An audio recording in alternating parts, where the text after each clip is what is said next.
Bapak tinggal cari di peserta, klik kanan, rename Pak, rename gitu, dengan agak ngegas guys.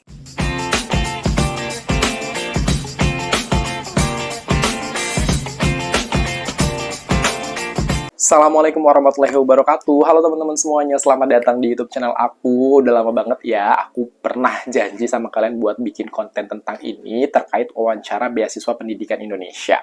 Sebuah hal yang sudah pernah aku alami setahun yang lalu. Dan aku minta maaf banget nih ya, injury time banget, besok wawancara 14 Agustus 2023. Tapi aku baru bikin videonya hari ini dan aku upload langsung. Aku janji nih aku langsung edit dan langsung upload.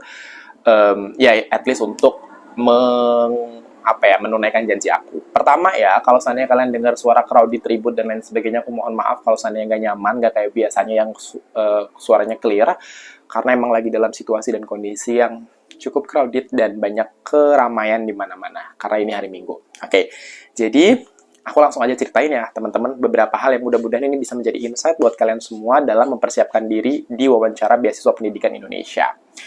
Pertama, aku ngucapin selamat dulu buat teman-teman yang sudah berhasil lolos ya di seleksi administrasinya, dan teman-teman yang masih berjuang di sanggah yaitu mudah-mudahan juga dimudahkan ya untuk proses sanggahnya. Aku bakal sharing sama kalian terkait wawancaranya, dan mudah-mudahan kalian bisa ambil hal-hal baik dari sini dan juga ambil pelajaran dari apa-apa yang aku alami ya. Pertama nih teman-teman, kita kan kalau ya seperti yang selalu aku bilang gitu, kalau kita mau berperang, kita harus tahu dulu medan kita itu seperti apa. Medan yang mau kita pakai buat perang itu kayak gimana gitu loh. Jadi kita mempersiapkan senjata sesuai dengan medan yang akan kita alami, kan gitu ya. Nah, karena waktu itu nggak tahu kenapa aku pede aja gitu kalau seandainya aku bakal lolos seleksi administrasi. Jadi sebelum wawancara aku udah bener-bener prepare banyak hal. Pertama, jelas aku udah cetak semua dokumen, akhirnya aku izin pamer ke kalian. Udah busuk-busuk banget ya, kertasnya udah sampai gini-gini. Ini dokumen buat persiapan wawancara aku. Aku cetak semuanya. Personal statement aku print, rencana studi aku print, terus bahkan aku bikin kalau kalian nggak percaya, aku bikin persiapan wawancara. Ini mudah-mudahan kebaca nih. Ada wawancara, perkenalan diri, aku bikin poinnya apa aja yang mau aku highlight gitu. Karena hidup kita itu kan banyak banget ya teman-teman, panjang gitu, udah 20 tahun lebih gitu. Jadi pasti banyak pengalaman-pengalaman hidup yang sebenarnya punya value gitu. Cuman untuk mengurangi kebingungan ketika ditanya tentang diri kita, aku udah bikin kisi-kisinya sendiri. Ini jauh sebelum tes wawancara dimulai. 2 atau 3 minggu sebelum itu. Pokoknya ketika beres administrasi, ya udah submit, kemudian rehat sebentar, dan aku prepare ke wawancara. Dan ketika lolos administrasi, aku udah tinggal belajar di wawancara ini. Pertama, teman-teman harus tahu bahwa seleksi wawancara tahun lalu ya, aku berkacanya tahun lalu itu 45 menit ya teman-teman. 45 menit itu untuk pure wawancaranya doang, dengan 3 pewawancara. Jadi di room itu bakal ada 3 pewawancara, 1 PIC, sama 1 itu kita gitu. Dan kita tuh nggak diizinkan untuk ada orang di sekitar kita, bener-bener kameranya diputer gitu, nggak ada siapapun gitu kan. Nah, kemudian dari 3 itu pewawancara ini, mereka bakal start waktu 45 menit itu bakal start ketika mereka memulai wawancara. Jadi ke intro-intro di awal tuh nggak akan dihitung. Jadi ya aman lah gitu ya. Aku bakal cerita kalau aku di sini punya masalah ya, dan ini mudah-mudahan jadi pelajaran buat kalian. Pertama, aku masuk, di nama aku itu Wenda Alifullah dalam kurung Gowen, di nama Zoom ya, karena kan pakai Zoom, dalam kurung Gowen. Dan ternyata itu tuh kan nggak boleh ya, harus nama itu sesuai dengan apa yang ada di berkas pendaftaran, harus Wenda Alifullah. Cuman Gowen di sini tuh bukan nama yang muncul dari nama Zoom gitu loh, yang bisa kita rename, tetapi dari kalau di Zoom itu inisial ya. Pokoknya ada inisial yang hanya bisa diganti lewat akun, nggak bisa di-rename gitu loh teman-teman. Jadi pada saat aku udah termasuk di dalam akun Zoom aku itu, nickname aku masuk juga. Kemudian sama pewawancara ya, bukan sama PIC-nya nih, sama pewawancara tuh langsung digas. Kayak, Bapak nggak bisa kalau seandainya namanya nggak sesuai dengan pendaftaran gitu kan. Ya baik Pak, saya izin untuk ganti akun ya. Karena saya paham nama Gowen di belakang itu inisial yang harus digantinya lewat akun. Jadi kita tuh harus keluar dulu dari Zoom itu gitu, untuk bisa edit itu atau at least untuk ganti akun gitu kan. Jadi di situ agak debat, karena menurut beliau itu tuh bisa diganti lewat rename gitu, bisa ganti akun. Nggak perlu, Bapak nggak perlu keluar, Bapak tinggal cari di peserta, klik kanan, rename Pak, rename gitu, dengan agak ngegas guys. Jadi aku di situ agak kaget, tapi aku kalem, aku kayak, Bapak maaf, saya izin menjelaskan, aku bilang kayak gitu.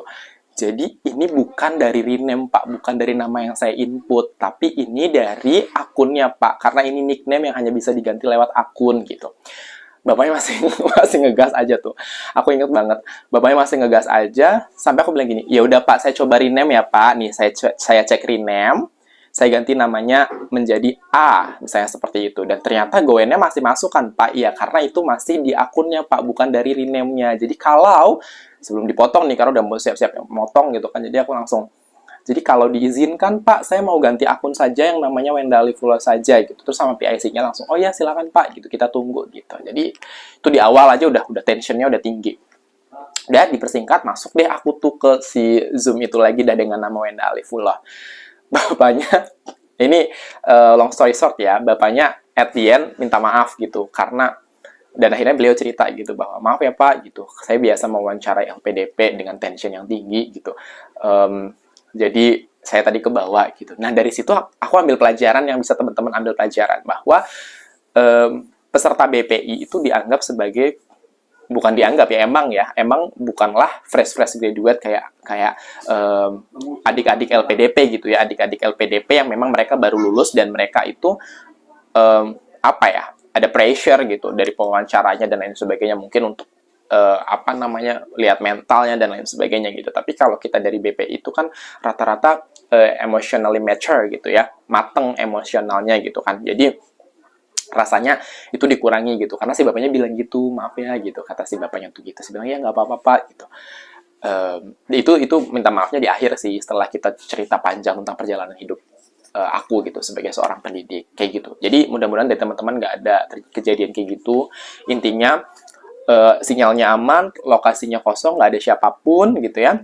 Kemudian jangan ada nama yang nggak sesuai dengan berkas pendaftaran kayak aku gitu, karena agak memakan waktu, nggak lama sih ya, 2-3 menit buat switch account, tapi pressure di awal tuh kalau yang orang nggak biasa kena pressure bakalan kena mental duluan gitu. Tapi untungnya aku emang menempatkan diri aku hari itu udah prepare banget gitu, udah banyak banget hal yang aku prepare, jadi aku nggak mau kacau gitu ceritanya. Nah oke, gila udah banyak juga ya cerita di awal doang. Oke, jadi 45 menit dengan 3 pewawancara ini, kalau nggak salah dikoreksi teman-teman ya kalau misalnya aku salah. 3 orang itu ada dimulai dari profesional, terus kemudian dari akademisi, sama dari psikolog.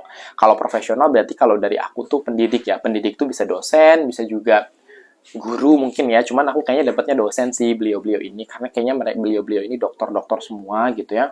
Dan yang terakhir psikolog ya, itu ya profesi psikolog gitu.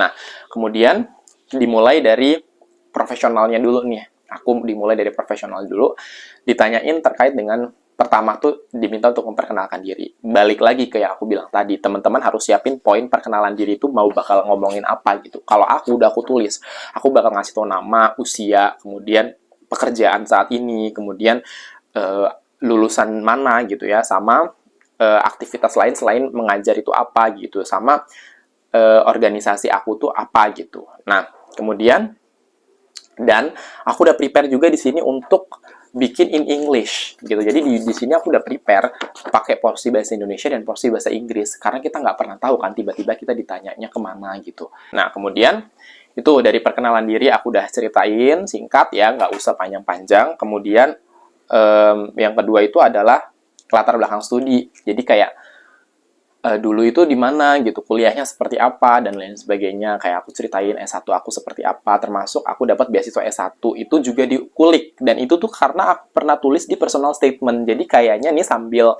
kita perkenalan diri, beliau-beliau itu pada buka personal statement kita gitu. Di situ kan ada nih aku sebutin, aku dulu dapat beasiswa S1, dan itu dibahas. Nah, kemudian latar belakang studinya waktu S1 udah, kayak menghabiskan waktu SD, SMP, SMA itu gimana gitu ya, aku ceritain gitu kan. Kemudian karena ini profesional, cerita juga tentang pekerjaan atau aktivitas aku di kerjaan itu seperti apa, guru apa, ngajar di mana. Terus kemudian di situ kita suruh ceritain aktivitas, di situ inget ya, teman-teman baca lagi esainya gitu. Karena, personal statement-nya itu ya, karena itu bakalan, ya harus relate kan, gitu. Jadi, karena di personal statement aku ceritain tentang aktivitas aku dalam memberdayakan guru di daerah aku, ya aku ceritain juga aktivitasnya pada saat wawancara tuh itu, gitu. Kemudian, udahlah cerita tentang pekerjaan dan lain sebagainya, intinya tentang ngapain aja sih kerjaan gurunya tuh, gitu-gitu ya kan. Lalu, lanjut ke akademisi. Nah, di akademisi ini kita ngobrolin dimulai dari ngapain sih pingin lanjut S2, Pak? Gitu. Nah, di situ ceritain deh gitu kenapa pingin lanjut gitu kan. Kalau aku dulu ceritain karena karena saya kan selain guru, berisik ya. Karena saya kan selain guru juga aktif untuk memberdayakan guru gitu. Jadi kayaknya kalau seandainya pendidikan saya stuck di S1 dan profesi guru aja rasanya kurang gitu-gitulah, ceritain alasan yang udah kita susun gitu ya. Kemudian kenapa milih kampus ini gitu? Kenapa milih jurusan ini gitu kan? Nggak pingin lintas jurusan gitu-gitu. Dan kalau teman-teman lintas jurusan kayaknya di sini juga bakal ditanya ya. Kenapa milihnya lintas jurusan gitu? Kalau aku karena nggak lintas jurusan kenapa pingin ngambilnya ini gitu. Tetap ini. Terus kenapa ngambilnya di UPI Bandung gitu, kenapa nggak di yang deket aja gitu. Jadi kan di situ kita harus jawab secara data gitu, kayak iya, jadi berdasarkan data BPI gitu kan, pendidikan matematika untuk S2 itu hanya ada 5 kampus, sebutin ini. Datanya udah aku tulis semua gitu, kayak alasan kalau ditanya UPI itu apa sih gitu ya. Terus kemudian prestasi UPI itu apa, itu aku harus tahu gitu ya. Jadi aku sampaikan di situ, sama yang paling penting itu adalah mata kuliah apa sih yang nggak ada. Jadi keunikan kampus itu tuh apa sih yang nggak ada di kampus-kampus lain yang ditawarkan gitu. Karena kayak pernah, kenapa nggak ngambil yang deket aja Pak di Sumatera gitu kan, kata si wawancaranya gitu. Dan aku jawab, oh di Sumatera tuh nggak ada pilihan kampus, cuman paling adanya tuh di UNJ, UPI, UNY, Malang sama Makassar, berlima kalau nggak salah. Nah, aku pilih UPI karena gini. Karena aku jauh di Riau, kemudian UPI di Bandung, ditanya juga, emang nggak masalah kalau bapak jauh dan lain sebagainya. Akhirnya ditanya dia udah menikah atau belum, terus keluarga gimana kalau seandainya ditinggal dan lain sebagainya gitu kan. Ya cerita kalau udah dapat izin orang tua gitu, karena kan masih single gitu. Mungkin kalau seandainya teman-teman udah berkeluarga pasti bakal ditanya juga ke arah sana kan, kayak izin anak istri itu seperti apa gitu. Terus kemudian yang berikutnya adalah ini, karena aku di Riau, kok ngapain ngambil jauh gitu. Dan ini tuh kebalik kalau orang-orang yang ada di Bandung tetap ngambil di Bandung gitu. Kenapa? Apakah karena ingin dekat orang tua? Jadi sasaran pembicaraannya beda gitu. Yang penting yang diambil adalah gimana cara kita mampu menjelaskan gitu. Jadi bukan karena dekat gitu. Alasannya iya saya mengambil karena kampus ini dekat gitu. Tapi emang ada data-data yang kita sajikan di situ gitu.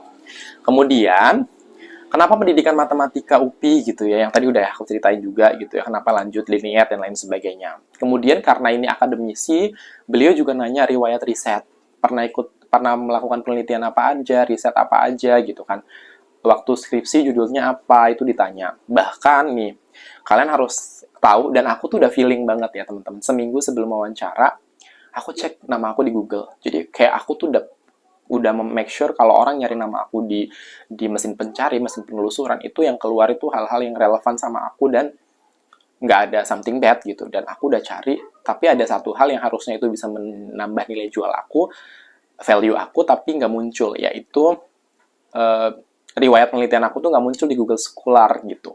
Akhirnya aku hubungin UPI, alma mater S1 aku, perpustakaannya gitu. Aku beremail, minta untuk dicekin kok nggak muncul. Oh iya, ternyata dari UPI-nya yang berkas aku tuh nggak ke-upload dulu, padahal udah 2016 kan.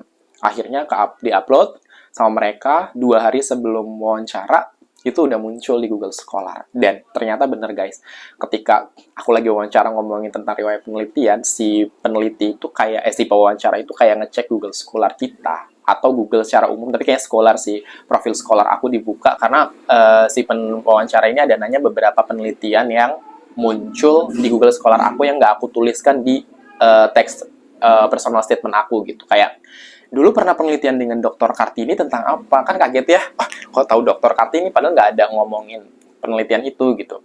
Di rencana studi juga gitu. Dan ya aku feeling itu muncul dari Google Scholar gitu. Nah, jadi itu diperbaiki ya, sosial media dan lain sebagainya. YouTube, teman-teman kalau emang ada YouTube, terus kemudian Facebook, Instagram, atau apapun gitu ya, perbaikin. Apalagi kalau emang ada value yang menjual meningkatkan value diri kita itu tolong diperbaiki. Kemudian ditanya lagi tentang rencana tesis gitu. Oh, penelitiannya ini, terus rencana tesisnya akan seperti apa? Masih mau lanjut lagi tentang ini enggak, tentang inklusi, karena aku S1-nya ngambil inklusi dan penelitian aku tentang inklusi gitu kan. Terus aku bilang, iya masih pingin lanjut terkait dengan inklusi, tapi tidak spesifik. Kalau dulu S1-nya rencananya fokus kepada tunarungu, karena sekarang sudah ngajar di SMP umum, saya bakal ambil terkait pendidikan inklusi sesuai dengan kurikulum untuk sekolah umum gitu. Jadi terkait desain pembelajaran universal lah intinya gitu. Jadi tetap ada inklusinya gitu, tetap nyambung gitu, tapi agak sedikit modifikasi gitu, dan ya mereka terima kan, karena emang make sense gitu. Kemudian ditanya juga nih, mengambil UPI udah tahu nggak syarat lulusnya apa? Nah, jadi teman-teman penting banget buat tahu kurikulum di kampusnya ya, karena kan pasti rata-rata udah pada diterima di kampus. Cek kurikulumnya, syarat lulusnya apa, karena itu ditanya gitu. Kayak aku jawab, ya untuk lulus itu ada lulus standar sama lulus cum laude. Lulus standar syaratnya ini, lulus cum laude syaratnya ini gitu kan. Sama termasuk jurnal kan ada tuh biasanya di syarat lulus kalau S2 atau S3. Nah, aku ceritain gitu. Nah, tiba-tiba aku dapat pertanyaan yang jujurly agak gambling, agak tebak-tebak gitu ya, karena aku nggak pernah terbitin jurnal. Biasanya juga kan join dosen ya, kayak aku penelitian doang gitu. Kemudian jurnalnya oleh dosen. Nah, jadi waktu itu pada saat wawancara ditanya, pernah punya pengalaman nerbitin jurnal nggak? Enggak gitu ya, jujur aja saya belum pernah gitu kan, karena emang belum ada hal yang relevan terkait pekerjaan saya dalam hal menerbitkan jurnal gitu, karena guru kan memang nggak diminta nerbitin jurnal. Lalu pada saat itu aku bilang gitu kan, pernah wawancaranya bilang, tapi tahu prosedur nerbitin jurnal gitu, berapa lama tuh jurnal? Bilang 6 sampai 12 bulan lah untuk proses penerbitannya. Itu tuh aku bener-bener nggak tahu ya lamanya seperti apa. Aku hanya kira-kira aja di otak aku gitu, kayak berapa bulan ya biasanya idealnya orang nerbitin jurnal, dimulai dari submit, revisi, dan lain sebagainya, 6 sampai 12 bulan deh gitu. Pas udah beres wawancara, aku baru nggak kalau itu tuh ternyata ya nggak salah gitu, kayak ya sekitaran segitu kan kalau nerbitin jurnal gitu. Terus, tahu nggak jurnal itu apa? Tahu nggak indeks-indeks jurnal itu apa? Scopus, terindeks, Sinta, dan lain sebagainya. Aku dulu belum banget memahami gitu ya. Tapi aku udah belajar baca-baca dikit gitu. Jadi kayak, oh iya itu jenis akreditasi jurnal, ada Sinta, ada Scopus, dan lain sebagainya gitu. Itu sekedar buat obrolan doang, tapi memang ngeliatin gitu ke wawancara bahwa, oh at least aku tahulah dikit terkait dengan apa medan yang akan aku alami nanti ketika aku studi lanjut. Tuh. Kemudian udah ngomongin nih sang kedua sama akademisi ya, lancar. Lanjut ke psikolog. Nah, kalau ini agak lucu, karena waktu kita tuh agak kemakan di 2 wawancara sebelumnya, jadi pas psikolog itu waktunya udah kepotong. Jadi, sampai ibunya bilang, wah ini ya Pak Wenda, waktu kita udah banyak kepotong di sebelumnya, jadi saya singkat aja gitu kan. Bapak juga mohon jawabnya singkat saja gitu kan. Pertama, nanya tentang kekurangan sama kelebihan aku. Kekurangan aku apa, kelebihan aku apa menurut kita gitu. Yang itu juga sudah aku persiapkan nih. Kekuatan dan kelemahan, udah aku tulis banget pokoknya. Kayak, dan make sure ya, kalau ngambil kelemahan itu adalah sesuatu yang bisa kita handle gitu. Kayak aku kan perfeksionis gitu ya, nggak mau kalau misalnya sesuatu itu nggak mateng gitu. Jadi to handle it, untuk menghandle itu ya strateginya aku membuat rencana yang matang kayak gitu-gitu.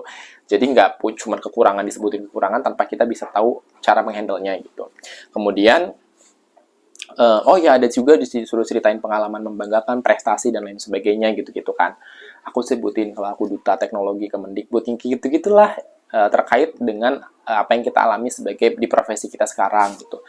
Sampai terakhir dari psikolog itu, ini yang agak touching adalah kamu apa yang sedang konflik baru-baru ini yang Bapak baru saja hadapi atau tengah Bapak hadapi gitu. Dan aku ceritain konflik di lingkungan aku, karena waktu itu aku emang sedang ada konflik ya di lingkungan pekerjaan aku, jadi aku ceritain gitu kayak gimana sampai proses penyelesaiannya. Jadi make sure konflik yang diceritain juga konflik yang udah kita berhasil handle ya teman-teman gitu, supaya nggak terkesan kabur lo dari konflik gitu.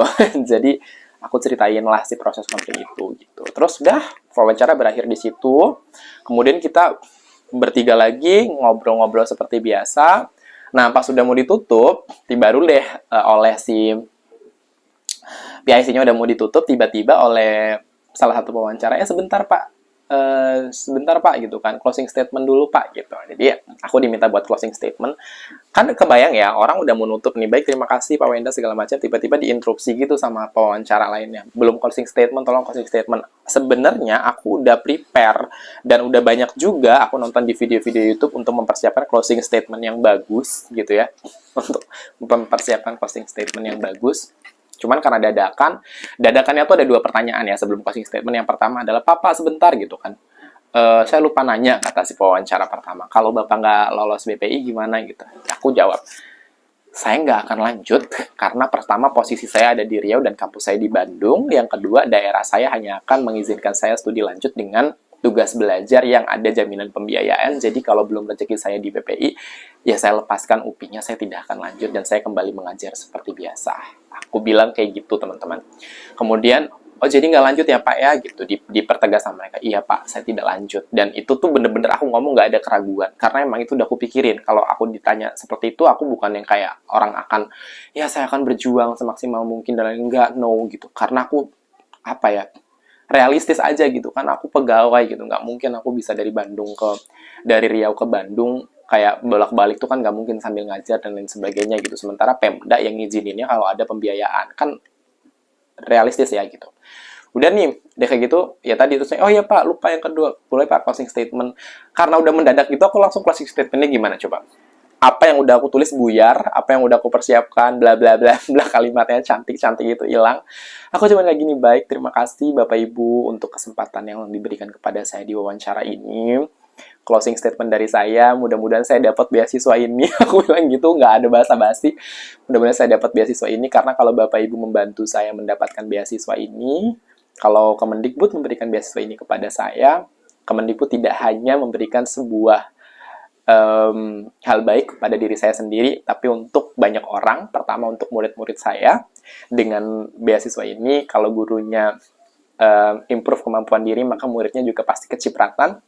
Dan yang kedua, karena saya aktif dalam pemberdayaan guru, ilmu-ilmu yang saya dapat juga pasti akan saya share kepada orang-orang atau guru-guru di sekitar saya, di wilayah kabupaten saya, provinsi saya, atau Indonesia secara umumnya, melalui platform media sosial yang saya punya. Karena aku sempat cerita terkait di YouTube aku dan juga akun sosial media aku. Jadi, sekali memberikan beasiswa kepada saya, impact-nya tidak hanya untuk diri saya pribadi, tetapi untuk banyak orang yang ada di sekitar saya. Terima kasih. Padahal itu tuh nggak itu, teman-teman. Nggak itu rencana yang udah aku planning. Tapi karena udah mau ditutup, dadakan, tiba-tiba belum closing statement, belum ditanya ini gitu. Akhirnya, sampai si pewawancara akhirnya ketawa gitu. Ya ampun. Bagus ya Pak promosinya, kata mereka tuh kayak gitu. Di ending-ending tuh kita ketawa-ketawa gitu kan. Nah, disitulah baru sebelum di close si Bapak yang tadi yang di awal aku ceritain agak-agak ngegas, minta maaf gitu kan. Iya maaf ya Pak, gini gitu. Kalau saya terlalu tension gitu kan. Iya nggak apa-apa Pak gitu kan. Ya seperti itu. Terus baik Pak Wenda, ada lagi? Cukup? Dari kita cukup, dari mereka cukup. Baik, saya akhiri ya Pak, kata si PIC-nya. Kemudian diakhiri dan wawancara pun selesai kurang lebih sekitar 60 menitan lah kalau aku dapatnya. 45 menit wawancara, 15 menit ini dan itunya. Gitu teman-teman, kalau yang aku alami. Mudah-mudahan apa yang aku alami ini bisa menjadi gambaran buat teman-teman ya. Dan aku tuh skemanya S2, mudah-mudahan, tapi kayaknya nggak akan beda jauh ya. Paling kayak rencana tesis jadi rencana disertasi buat teman-teman yang S3. Terus semangat, jangan lupa ya ditulis segala yang mau teman-teman ucapkan, karena aku tahu banget pasti banyak banget kan apa-apa yang menjadi pengalaman hidup kita. Bahkan rencana research itu aku udah tulis loh teman-teman, pakai tulisan tangan gitu, kayak kenapa rencana risetnya itu pendidikan inklusi, karya ilmiahnya itu apa yang kita punya, terus konferensi ilmiah yang pernah kita ikuti, aku tulis semuanya. Kemudian bahkan aku bahkan tulis ini ini buat prepare aja sih, kayak transkrip nilai itu aku apa aja yang dapet C gitu. Dulu S1 tuh apa yang dapet C gitu kan, karena takut ditanya kenapa itu C dan lain sebagainya gitu kan. Terus kemudian kenapa S2, ya tadi aku sudah tulis alasannya semua di sini. Jadi aku udah punya kayak, kalau ditanya ini aku udah punya jawaban ini, kalau tanya ini udah jawaban ini, bukan yang ngambang terserah kita gitu, tapi aku udah pernah persiapkan pertanyaan itu. Dapat dari mana sih pertanyaan-pertanyaan itu? Dari searching atau nonton di YouTube-nya para award beasiswa lainnya gitu. Aku ambil dari beasiswa apapun, aku tulis kalau pertanyaan ini jawaban ini, kalau pertanyaan ini jawaban ini. Dan kalau teman-teman udah pada nontonin video kayak gitu, pasti teman-teman udah kebayang template-nya kan. Ya template-nya kurang lebih dari apa yang aku ceritain tadi gitu. Karena ternyata apa yang aku alamin ini rata-rata ada juga di beasiswa-beasiswa mereka gitu. Jadi kayaknya ya template itu aja, cuma nanti kondisinya disesuaikan sama bidang kita. Itu aja teman-teman, maaf kalau videonya kepanjangan, dan kalau ceritanya juga kemana-mana, mohon maaf banget ya. Yang penting tujuan aku baik, dan aku sudah tunaikan janji aku untuk kasih kalian cerita wawancara aku. Mudah-mudahan kalian bisa ambil hal-hal baiknya. Thank you so much, sampai ketemu di video berikutnya. Assalamualaikum warahmatullahi wabarakatuh. Dadah!